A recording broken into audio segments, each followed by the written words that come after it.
第余天讲中风大院，讲昨深夜常常感觉怪怪，骹麻手麻，正骹正手袂振动，赶紧哦！这个太太硬甲插去病院，一个检查，颔管啊后壁有2条血管塌去，头壳嘛有血角，讲小中风。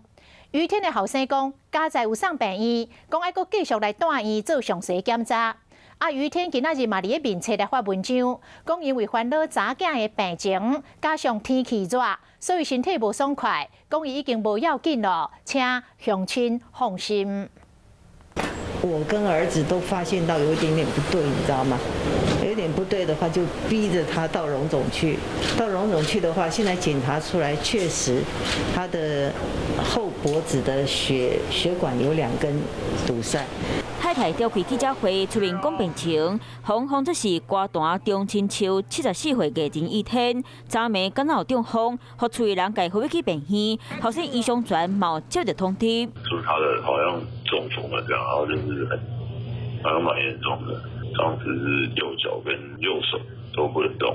然后经过那个检查，医生就说左边的脑里面有一些点这样。医生传接到爸爸的电话，讲家己身躯正边无法度振动，本来无想伤济，直到送病院才发现无对动。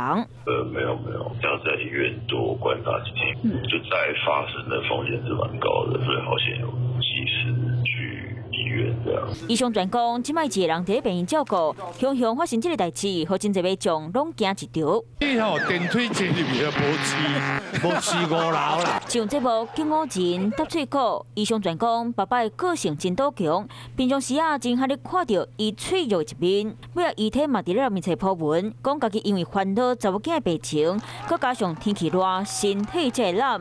毋过伊又讲到家己无中风，尾仔佮甲文章提掉，敢若是惊外界会受过烦恼。我是吴依璇，想要跟我一起看新闻吗？现在就打开华视的 YouTube 频道，按下订阅，还要开启小铃铛哦。